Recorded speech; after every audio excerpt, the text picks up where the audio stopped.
Hello there, everybody. This is Dawson. I'm back with another movie review for you today. Today I'm going to be reviewing I Still Know What You Did Last Summer, released in 1998, 1 year after the first one came out.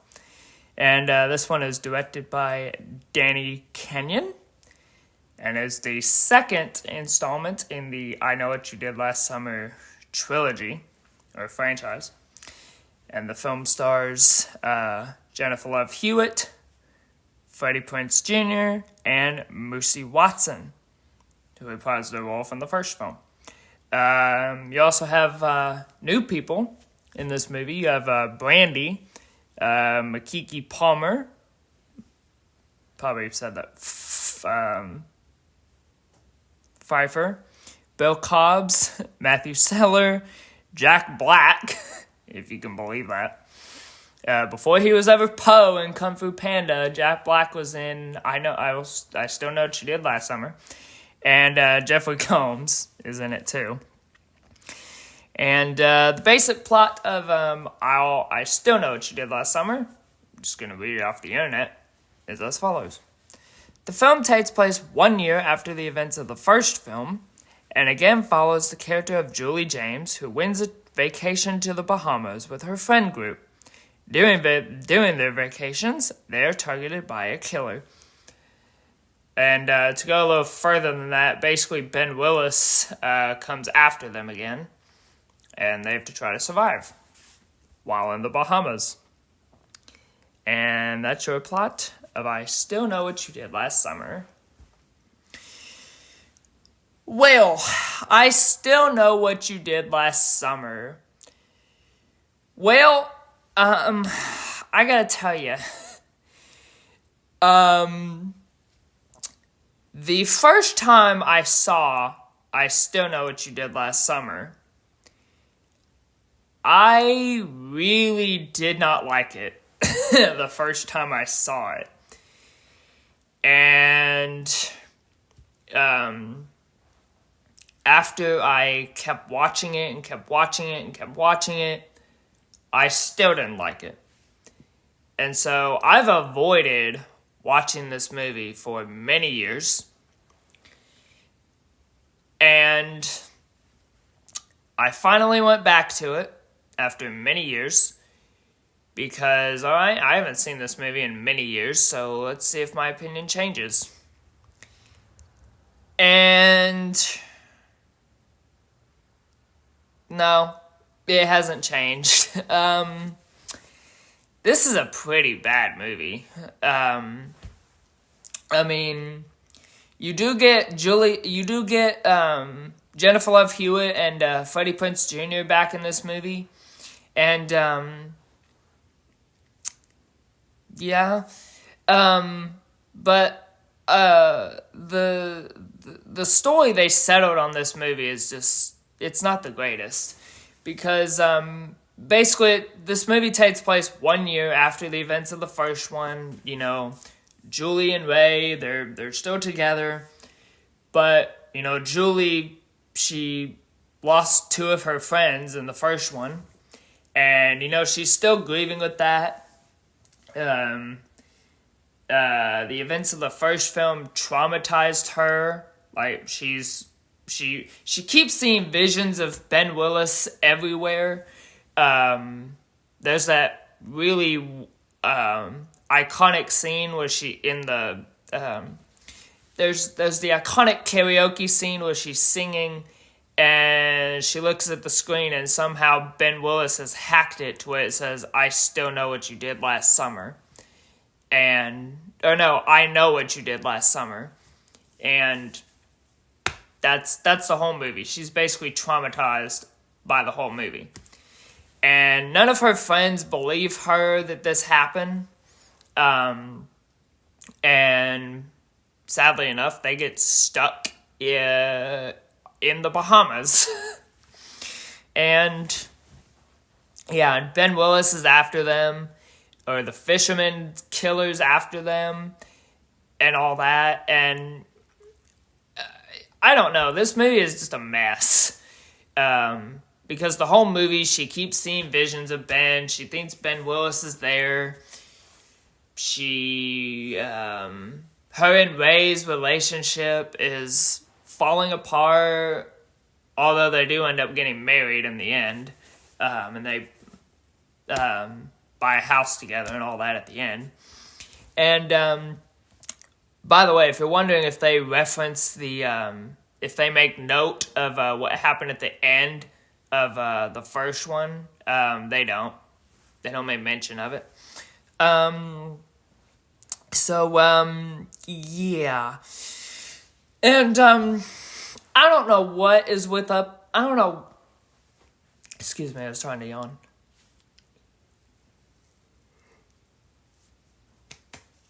There we go.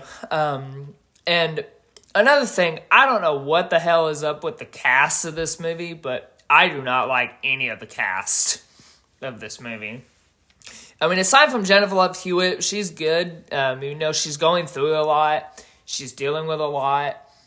She's having relationship problems with Ray, so you kind of feel for her. Freddie Prinze Jr. as Ray, he's good. He's going through the same thing. He feels like Julie's rejecting him and all that. And he doesn't initially go to the Bahamas, but then he eventually does, and he wants to propose to her. He wants to get married, and which they do. They get married at the end, and they survive. But as far as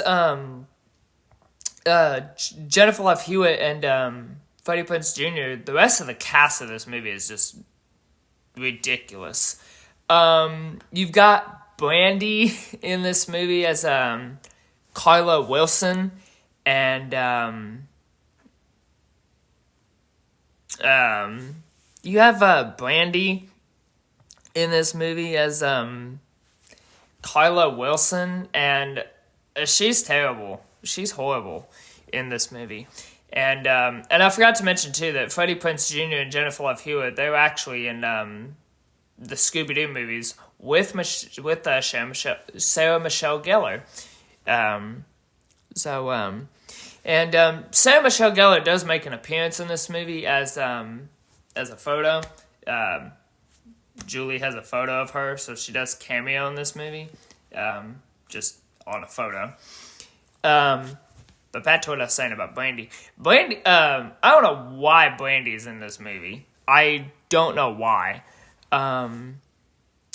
She's a singer, apparently. She's a model. She's very pretty. She's pretty. But I don't really understand why she's in this movie. In fact, I think this is the only movie that she's done. Because after this, I don't think she did any more movies after this. In fact, as we speak, I'm looking her up right now. Yeah, I think this is the only movie that she did. Oh, no, she did more. Yeah, but I think after I Still Know What She Did Last Summer, I think she went back to doing her music and all that.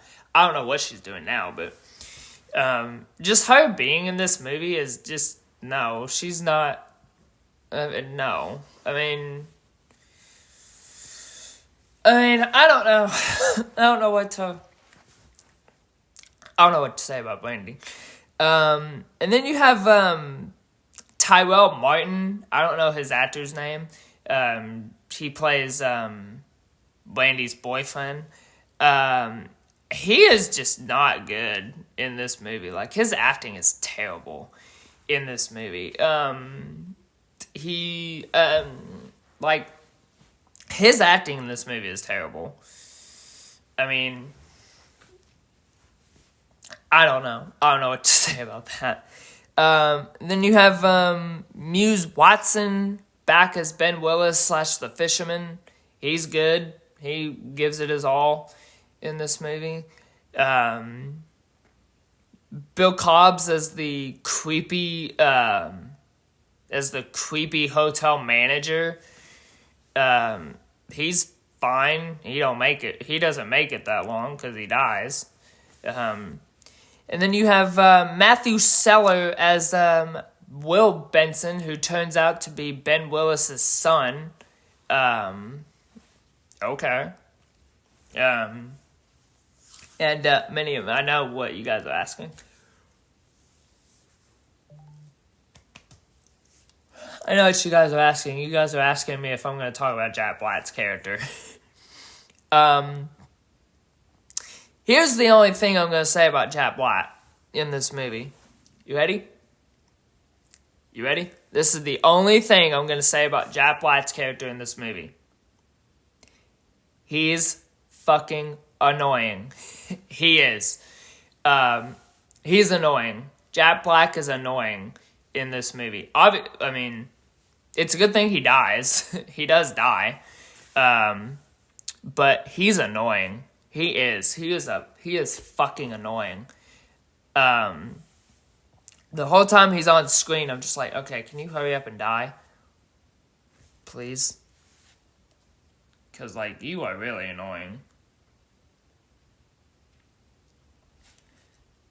So, like, can you just hurry up and die already? Because you're really annoying.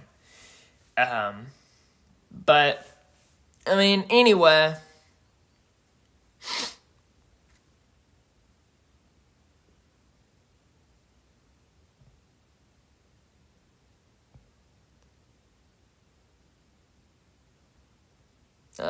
So, anyway. There are some good kills in this movie. I forget his name, but the guy that Ray's with, when he dies, that's good. When Jack Black dies, I was cheering when he died. I was like, yay, thank God he's dead. I don't remember if Brandy dies. I think she does. Somebody can correct me if I'm wrong. And then the boyfriend, I think he dies. The hotel, Bill Cobbs dies. Yeah.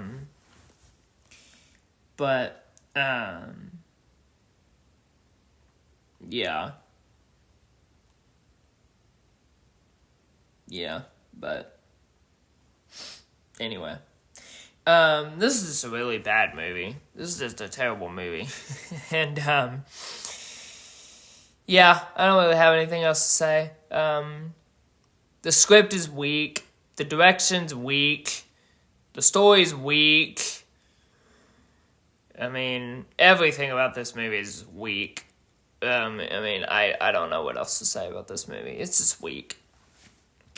So, on a scale of 1 to 4 stars, I'm going to give I Still Know What You Did Last Summer a 2 out of 4 stars. And the 2 is for Jennifer Love Hewitt and Freddie Prinze Jr. They're the only thing that saved this movie, to be honest.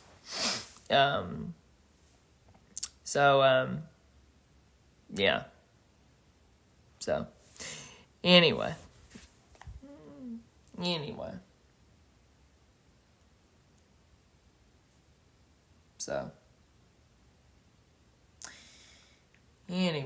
So, that's it. That's my review of I Still Know What You Did Last Summer. And tomorrow we're going to be reviewing I'll Always Know What You Did Last Summer, which I've never seen before. So, that's going to be pretty interesting. So, that's next time on I Know What You Did Last Summer movie review. I'm not going to call it that. So, yeah, anyway, thank you guys so much. Again, I'm Dawson. Thank you so much for watching. Don't forget to subscribe down below. And I will see you all tomorrow.